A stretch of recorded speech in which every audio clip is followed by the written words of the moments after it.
नमस्कार, मैं मोहम्मद फैज नकवी सरदार से इंटर कॉलेज फिजिक्स लेक्चरर आपका इस स्टेचर में स्वागत है। बच्चों, क्लास 12 के लिए मैं ये वीडियो बना रहा हूँ और आज का जो टॉपिक है उसका नाम है इलेक्ट्रिकल कैपेसिटेंस। जैसा कि लिखा हुआ है इलेक्ट्रिकल कैपेसिटेंस। तो इलेक्ट्रिकल कैपेसिटेंस से पहले मैं बात करता हूँ सबसे पहले कि ये इलेक्ट्रिकल कैपेसिटेंस होता क्या है। जैसा कि आप जानते हैं कि यदि किसी वस्तु को अगर या किसी चालक को बता दें जब उसको आवेश दिया जाता है तो इसके विभव में परिवर्तन होता है, और इसके विभव जो परिवर्तन होता है तो वो दिए गए जो आवेश है उसके डायरेक्ट्रिक प्रोपोर्शनल होता है। डायरेक्ट्रिक कह सकते हैं डी डायरेक्ट्रिक प्रोपोर्शनल क्यू। ओके, और अगर इसको हटा दें तो लगेगा कांस्टेंट बराबर सी, जहाँ पे सी क्या आता है कांस्टेंट है, एक ये समानुपाती नियतांक। डायरेक्ट्रिक यहाँ पे सी कर सकते हैं C B equal to Q, या सी इक्वल हो जाएगा क्यू अपॉन वी, जहाँ सी क्या आती है वैद्युत धारिता, इसका मात्रा होगा फैराडे। एक बार पूछ लीजिए कि जब कभी किसी वस्तु को आवेश दिया जाता है या बोले जब कभी किसी चालक को आवेश दिया जाता है तो उसके विभव में परिवर्तन होता है, और विभव में होने वाला परिवर्तन उसको दिए गए आवेश के अनुक्रमानुपाती होता है। और अगर ये साइन हटाएंगे तो कुछ लगा देंगे कांस्टेंट, जो कि बराबर सी, जो कि कांस्टेंट है, यहाँ सी क्या है वैद्युत धारिता। ठीक, यहाँ पे सी ऐसे आपका नियतांक है, लेकिन यहाँ पे सी को बोलते हैं वैद्युत धारिता। अब अगर हमको इसको डिफाइन करना है तो ये फॉर्मूला हो जाएगा सी का कितना हो जाएगा क्यू अपॉन वी। ओके, बोलेंगे कि किसी चालक को या किसी वस्तु को दिए गए आवेश और उसके विभव में होने वाली वृद्धि के अनुपात को बोलते हैं वैद्युत धारिता, जहाँ पर इसका मात्रक होता है फैराडे। अब हम बात करते हैं कि आता है एक फैराड से आप क्या समझते हैं।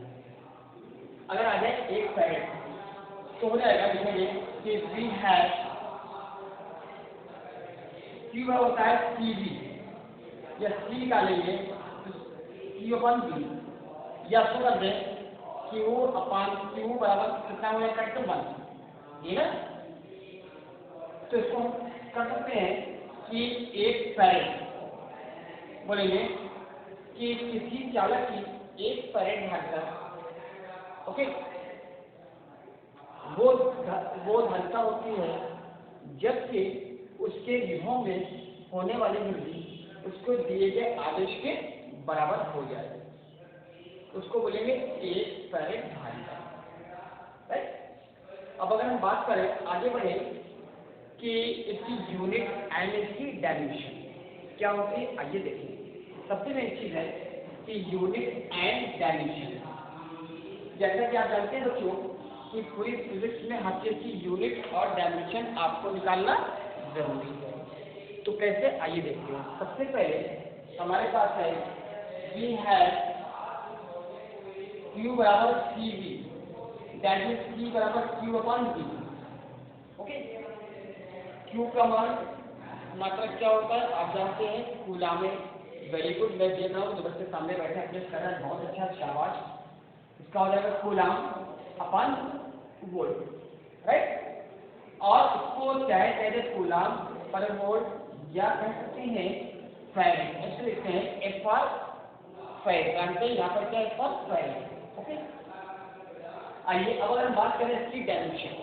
इसकी डायमेंशन होती है, हो जाएगा सी बराबर कूलाम, कूलाम का डायमेंशन क्यू बराबर आई टी, ए टी हो जाएगा ये ना, और वोल्ट वी आप हम देखिए यहाँ निकाल रहे हैं, वी का फर्स्ट के हैं डब्ल्यू अपॉन क्यू, ये ना, वी बराबर डब्ल्यू अपॉन क्यू, या अभी इसको यहाँ पूछा लेते पहले देखिए v बराबर है डब्ल्यू अपॉन क्यू, ये करते Q upon W upon Q, ऊपर आएगा क्यू स्क्वायर अपॉन डब्ल्यू हो गया। Okay, Q square upon W. अब क्यू बराबर होता है आई टी, तो डायरेक्ट में A square T square, okay, W direct में क्या है वर्क होता है फोर्स इनटू डिस्प्लेसमेंट, ये ना, तो 4 M L T minus 2 into L, या कर सकते हैं ऊपर आएगा एम माइनस 1, एल कितना 1 1 माइनस 2, ये कितना -2 ऊपर आएगा +2 हो जाएगा, 3⁴ हो जाएगा और a स्क्वायर। तो बच्चों ये हमारी निकल के आ गई है वैद्युत धारिता की डायमेंशन।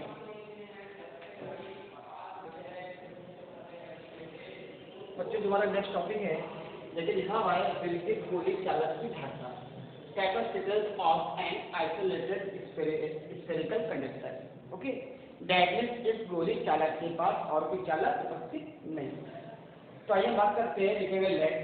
सबसे पहले कि एक गोली चालक है जिसकी धारिता C है, इसको +q आवेश दिया जाता है। ओके, और इसकी हमने मान लिया ये रेडियस A या R कुछ मान सकते हैं। ओके, अब हम बात करते हैं जब इसका आवेश Q है तो इसके विभव में परिवर्तन क्या हो जाएगा, जैसे लिखा है डेल्टा V, लेकिन डेल्टा V को इससे दी। ठीक, जैसा कि मैंने आपको पहले बताया था, जब कभी किसी चालक को आवेश दिया जाता है तो उसके विभव में परिवर्तन होता है। ठीक, विभव में परिवर्तन डेल्टा V, लेकिन यहाँ पर हम इसको VC लिख रहे हैं। तो हम बात करते हैं कि आपका क्या है, V बराबर है 1/4 पाई एप्सिलॉन नॉट, कितना हो जाएगा Q अपान यहाँ पर A, क्योंकि मैंने माना है रेडियस कितनी A। ओके, अब लिखें यदि जो गोली चालक है किसी परावैद्युतांक वाले माध्यम में रखा हो, तो यहाँ पर कर देंगे कि V हो जाएगा 1/4 pi epsilon not K QA। लिखेंगे यदि माध्यम कैसा हो, परावैद्युतांक, परावैद्युतांक।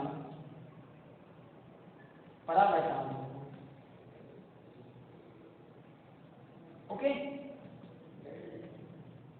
अब हम बात करते हैं, हमको निकालना है इसमें धारिता, क्योंकि हेडिंग थी धारिता, ये ना कैपेसिटेंस। तो लिखेंगे we also know that Q बराबर होता है CV, ये ना, यही करें कि इससे यहाँ पे V कितना हो जाएगा Q/C। अब इक्वेशन इसको मान ले फर्स्ट, इसको मान ले इक्वेशन सेकंड। अभी चूंकि दोनों V की वैल्यू निकल आई है, दोनों इक्वेशन को करते हैं इक्वल। लिखेंगे from equation first and second, right. ये हो जाएगा Q/C इज इक्वल टू हो जाएगा 1/4 pi epsilon not K Q/A। Q cancel हो गया, C हो जाएगा 4 पाई एप्सिलॉन नॉट K और A आ जाएगा ऊपर। इसका यूनिट क्या है, फैरेड। अब यहाँ पर एक बात जो ध्यान देने योग्य बात है वो क्या है कि मैंने बताया था 1/4 पाई एप्सिलॉन नॉट का मान था 9 × 10⁹, K का मान 1 हो जाएगा, और अगर 4 पाई एप्सिलॉन नॉट है तो 1/9 × 10⁹, उल्टा हो जाएगा, देखिए। ओके, तो ये आपका हो गया है ये डेरिवेशन। तो अब बढ़ते आगे बच्चों, देखिए हमारे नेक्स्ट क्वेश्चन है, लिखा हुआ है नेक्स्ट हेडिंग है आवेशित चालक की स्थितिज ऊर्जा, दैट इज लिखा है electrical potential energy of A charge conductor. जैसा कि आप जानते हैं कि वर्क कार्य का मात्रक क्या होता है, जूल, और ऊर्जा का मात्रक भी जूल है। अगर हमको ऊर्जा निकालना है तो इट मीन्स हम क्या करेंगे, निकालेंगे कार्य। कार्य कैसे निकालेंगे, जैसा कि मैंने सबसे पहले बताया था आपको कि जब कभी किसी चालक को आवेश दिया जाता है, ओके, या कभी किसी कैसे कह सकते हैं कि आप आइसोलेटेड जो वस्तु है, ठीक, चालक है, उसको हमें आवेश दे रहे हैं तो उसके विभव में परिवर्तन हो रहा है। तो इट मीन्स चालक दे रहे हैं, उसको हम आवेश दे रहे हैं, तो आवेश को देने में जो कार्य हो रहा है, ओके, तो कार्य कैसे होता है आप जानते हैं, आप पढ़ चुके हैं V बराबर W/Q। आप कहेंगे कि आपको हेडिंग से निकालना है ऊर्जा, तो आप भी कार्य निकाल लेंगे, वही हमारी हो जाएगी ऊर्जा। ठीक, क्योंकि दोनों का मतलब क्या होता है, जूल। कैसे, आइए देखते हैं। लिखेंगे लेट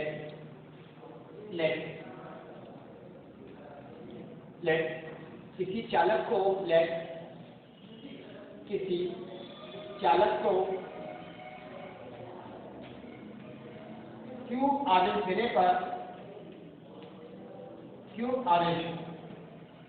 देने पर W कार्य किया जाता है। ओके, अब देखिए आप जब W के कार्य किया जाता है तो देखेंगे कि उसके विभव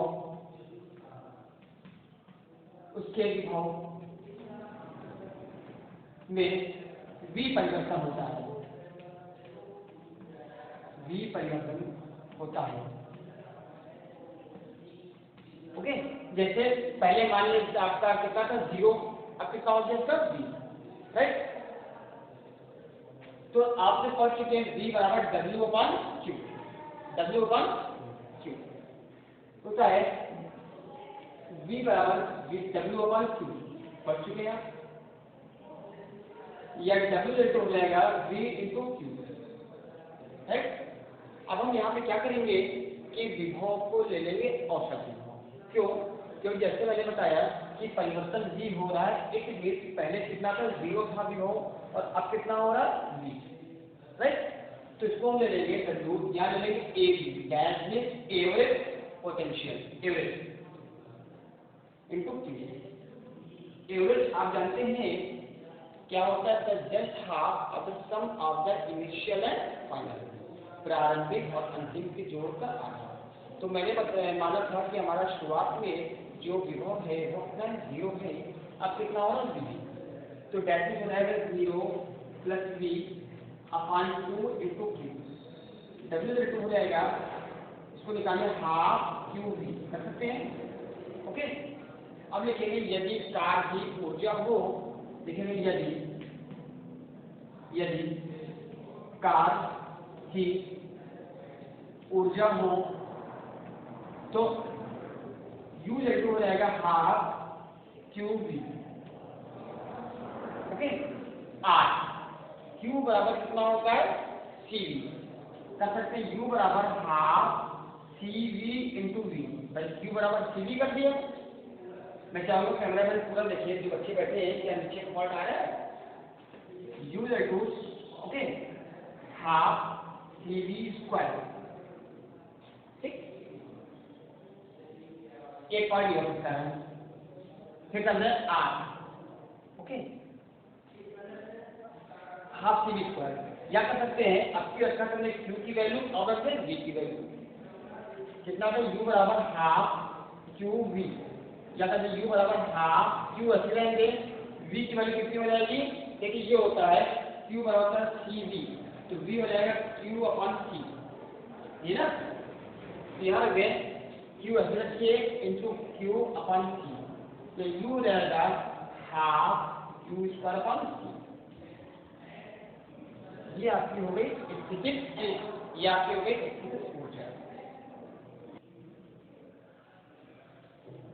नेक्स्ट आता है combination of capacitance, that is संधारित्रों का संयोजन। सबसे पहले हम आपको बता दें कि संधारित्र है क्या।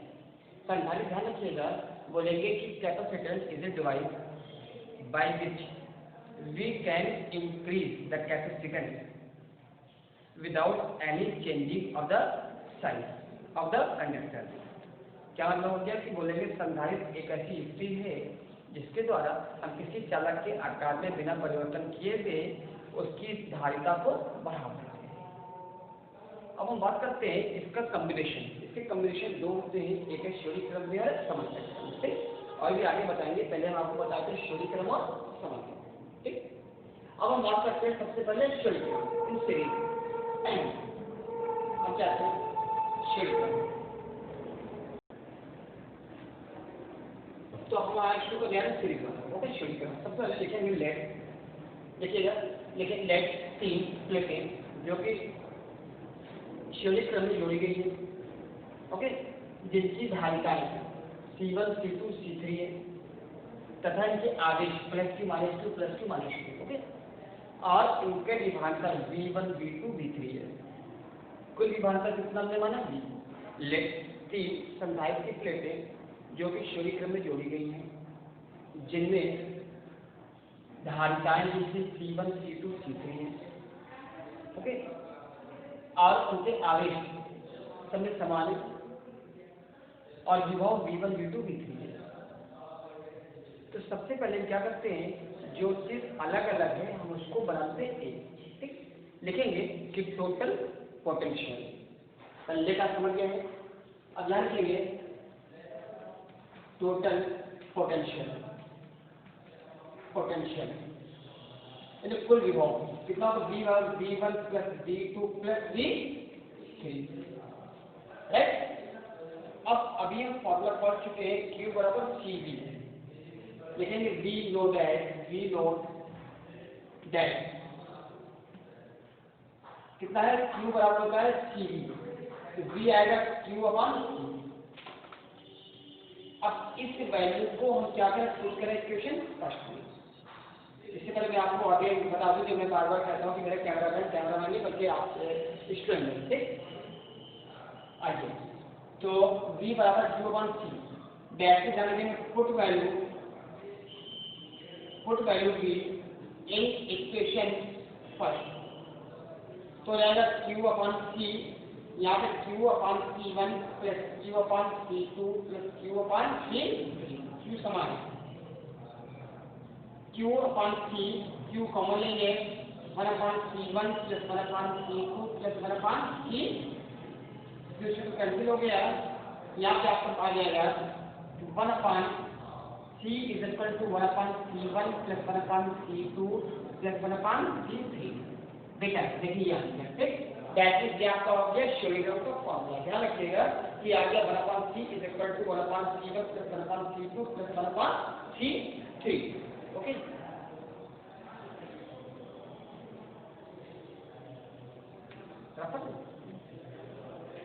तो आप बेटा पहले पढ़ा पक्का? जी सर। इजी है, कितनी कम बेटा? 17 मिनट हो गए। तो आगे बढ़ते हैं। अभी हमने किया था सीरीज क्रम का, आपका था पैरेलल यानी समांतर क्रम। ये बच्चे बहुत आसान सा है, आगे देखेंगे। सबसे पहले ये तीन प्लेटें जो कि समांतर क्रम में है, ये तीन संधारित्र जो कि आपके समांतर क्रम में जोड़ी गई है और जिनके आवेश C1, C2, C3 है और इसमें धारिता C1, C2, C3 है, ओके। अब ध्यान रखिएगा कि अभी इससे पिछला जो मैं किया था उसमें आवेश समान था, विभव अलग था। इसमें विभव आपका समान है और आवेश अलग अलग है। तो जो सबसे पहले अलग अलग है उसको लिखेंगे टोटल, ठीक। यहाँ लिखेंगे कि टोटल अपने लेंगे चार्ज, ओके। जो चीजें अलग अलग है हो जाएगा Q equal to Q1 plus Q2 plus Q3, right. फिर लिखेंगे V no dash Q equal to होता है CV। इस वैल्यू को पुट करें इक्वेशन फर्स्ट में, लिखेंगे put value Q in equation first, तो रहेगा CV equal to C1V plus C2V, V equal है, प्लस C3 CV ले common C1 plus C2 plus C3, V3 cancel हो गया, C equal to C1 plus C2 plus C3। ये बच्चों हमारा आ गया समांतर क्रम का फॉर्मूला। अब इसमें आपको देखिए सबसे जो मेन चीज है ध्यान देने योग्य बात है, आपने इससे पहले पढ़ा है वैद्युत स्रोत और धारिता, फर्क क्या है। वैद्युत धारिता का जो श्रेणी क्रम का फॉर्मूला है प्रतिरोध उसमें आता था R equal to R1 plus R2 plus R3 और समांतर क्रम में होता था 1 upon R is equal to 1 upon R1 plus 1 upon R2 plus 1 upon R3। लेकिन धारिता में उल्टा है, इसमें श्रेणी क्रम में आएगा 1 अपॉन C बराबर 1 upon C1 plus 1 upon C2 plus 1 upon C3 और पैरेलल का हो जाएगा C is equal to C1 plus C2 plus C3, okay. Just like we can say ये आपका रेजिस्टेंस वाले का जस्ट अपोजिट है। तो बच्चों उम्मीद है कि ये वीडियो आपको पसंद आया होगा। फिलहाल आप ज़्यादा से ज़्यादा पढ़ाई कीजिए और जैसा कि मैं आपको कहता हूँ कि किसी भी राइटर की बुक है उसको पढ़ाई कीजिए और ये सोचिए कि स्कूल भगवान ने क्या कि बहुत जल्द हम लोग की मुलाकात हुई थी, स्कूल शायद खुल जाए, मे भी हो सकता है इजीली। और मैं कोशिश करूँगा कि जो भी आपकी इंपॉर्टेंट चीज़ें हैं आपको फिर से वो सब चीज़ें पढ़ाऊँ, क्योंकि आप जानते हैं कि इस बेस पर आपको it will be so difficult to appear in the board examination, right? But don't forget you have to given the time. So again from the side of you, best of luck, जय हिंद, जय भारत।